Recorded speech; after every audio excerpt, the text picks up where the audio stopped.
Assalamualaikum students. Iqra Islami English Medium School, class 11, subject Gujarati, lesson number 12, Karna Kunti Samvad, part 1. કર્ણકુંતી સંવાદ તેના લેખક છે મનુભાઈ પંચોલી. એમનો જન્મ 1914માં થયો હતો ને એમનું અવસાન 2001માં થયું. મનુભાઈ રાજારામ પંચોલીનો જન્મ મોરબી જિલ્લાના પંચાસિયા ગામે થયો હતો. તેમનું ઉપનામ દર્શક છે. તેમના જીવન ઘડતરમાં રાષ્ટ્રપિતા ગાંધીજી, સ્વામી આનંદ, કાકા સાહેબ કાલેલકર, નાનાભાઈ ભટ્ટ વગેરેનો અમૂલ્ય ફાળો છે. લોકભારતી સણોસરામાં બુનિયાદી શિક્ષણની સંસ્થામાં વર્ષો સુધી પાયાની કેળવણીની તેઓ મથામણ કરતા રહ્યા હતા. ઇતિહાસ અને સંસ્કૃતિ તેમના પ્રિય વિષયો છે. શિક્ષણની સાથોસાથ સમાજ જીવન, રાજકારણ અને લોકહિતની પ્રવૃત્તિઓ સાથે તેઓ આજીવન સંકળાયેલ રહ્યા હતા. મુખ્યત્વે નવલકથાકાર, નાટ્યલેખક, નિબંધકાર અને વિવેચક તરીકે તેઓએ સત્વશીલ સાહિત્ય આપ્યું છે. દીપ નિર્વાણ, ઝેર તો પીધા છે જાણી જાણી, સોક્રેટિસ, કુરુક્ષેત્ર વગેરે નવલકથાઓ, જલિયાવાલા, પરિત્રાણ, અંતિમ અધ્યાય વગેરે નાટકો અને વાર્ગીશ્રીના કર્ણફૂલો, મંદારમાલા એ વિવેચન સંગ્રહો તથા સંદર્ભી સંઘ એ એમની સ્મરણકથા છે. ઝેર તો પીધા નવલકથા માટે ભારતીય જ્ઞાનપીઠનો મૂર્તિદેવી પુરસ્કાર એમને મળેલો છે. આ સિવાય સાહિત્ય અકાદમી એવોર્ડ, સરસ્વતી સન્માન વગેરે પુરસ્કારો પણ તેમને મળેલા છે.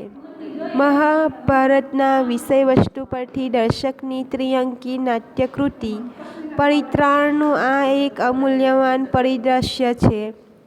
અહીં કર્ણકુંતીના અર્થાત માતા પુત્રના રહસ્યમય સંબંધની નાટ્યાત્મક રજૂઆત થવા પામી છે. માતા કુંતી કર્ણને પોતાના પક્ષે લેવા આવે છે ત્યારે બંને વચ્ચે થયેલા ધારાધાર છતાં ઋજુ સંવાદોમાં જોવા મળેલો કર્ણનો માતા પ્રત્યેનો આદર, એની પરવશતા તથા કુંતી પક્ષે સર્જાયેલી લાચારી અને અપરાધભાવનું સુંદર નિરૂપણ લેખકે કર્યું છે.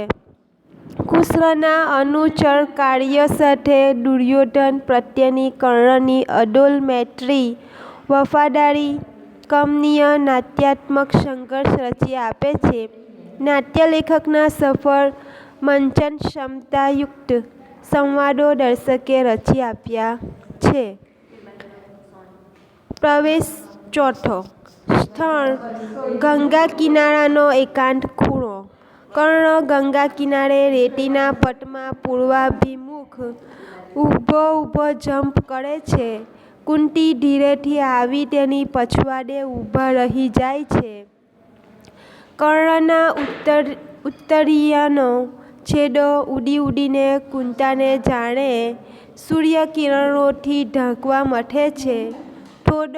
થોડે દૂર રેતીના પટમાં શ્રીકૃષ્ણ અનુચર વેશે ઊભા છે. જંપ પૂરો થતાં કર્ણ સૂર્યને વૈદના કરી પૂંછે ફરતા કર્ણ. હવે સંવાદ અહીંયા આપણે જોઈએ તો કર્ણ ચમકી સસ્મિત, પાંડવ માતા તમે અહીં કેમ? હું રાધાપુત્ર વસુસેન આપને પ્રણામ કરું છું. કુંતી સંકોચ સાથે બેટા તું નથી રાધાપુત્ર ને હું નથી કેવળ પાંડવ જનેતા, હું કર્ણની પણ જનની છું. કર્ણ આટલો મોડો સાંભળ્યો, જન્મ્યો તે દિવસનો જનનીની વાત જોતો રહ્યો છું. કુંતી અવરુદ્ધ કંઠે બેટા તું કહેવાનો છે. હું ઠપકાને પાત્ર છું. કર્ણ: પૂર્વકથાની કશી જરૂર નથી માં, મને સૂર્યદેવે સંકેત કર્યો જ છે. શું આવ્યા છો? કુંતી: બેટા, હું તને લેવા આવી છું. કર્ણ: મને એટલા વર્ષોના મારા વિના ચાલ્યું, તો હવે મારો સંધ્યા સૂર્ય ડૂબી રહ્યો છે ત્યારે શું નહીં ચાલે?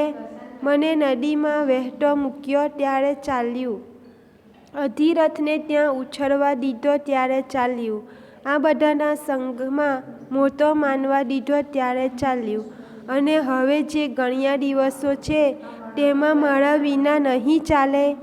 કુંતી: બેટા, તું જે અપમાન કરે તે બધીને માટે હું લાયક જ છું, પણ સ્ત્રીઓ માટે લજ્જાનું આવરણ ભેદવું સૌએ કેટલું કઠિન કરી મૂક્યું છે. લજ્જાનું પડ તોડવાનું કામેય દુઃસાધ્ય છે અમારા માટે, નહીંતર તે દિવસે રંગભૂમિ પર કવચ કુંડલે તને શોભતો જોઈ મારા સ્તન દૂધે ભરાયા હતા, ને તને અર્જુનને પડકારતો જોઈ મારી છાતીનું પાણી પણ સૂકાઈ ગયું હતું. એ તો હરિકૃપા તે બધું ઉતર્યું ને તું અંગરાજ થયો. કર્ણ: અને હવે એ દિવસે અંગરાજ બનાવી તમારી આંખ ઠરનારને જ હું તજી દઉં એવું તમે કહેવા આવ્યા છો, કારણ કે તે તમારા પુત્રોના જીવ ત્રાજવે તોળાઈ રહ્યા છે. કુંતી: હા, એટલા માટે જ આવી છું. મારા બધા પુત્રોના જીવ કોઈક કુલદ્વેષી, અધોકર્મી, પરસ્ત્રીકામીઓ માટે વિના કારણે ત્રાજવે તોળાઈ રહ્યા છે. હું ક્ષત્રિયાણી છું. અમે ક્ષત્રિયાણીઓ પુત્રોને શા માટે જન્મ આપીએ છીએ તે મહારાજ કુંતી ભોજને ચરણે અને તારા પિતા મહારાજ પાંડુને પડખે રહીને શીખી છું. આંતરત્રાણ માટે મારા બધા પુત્રો ખપી જાય તો મારી છાતીમાં ગર્વપ્રાણ ઉભરાવવાના, એ કાસુએ નહીં ખળે. અંતરહર્ષ પામવાનું કે આંતરનું રક્ષણ કરતા મારા પુત્રો ખપી ગયા, પણ એક અભિમાન, બીજો પિશુન ને ત્રીજો અંધાઢ, તેમાં આંતર છે. કોણ? આંતર તો છે મારું અમૃતલતા. દ્રૌપદી આગળ બોલી શકતા નથી. તો વિદ્યાર્થી મિત્રો, આ કર્ણ અને કુંતીનો સંવાદ જે છે તેમાં વાટાઘાટ ચાલે છે. તો હવે પછી આપણે આગળ લેસન સમજીશું.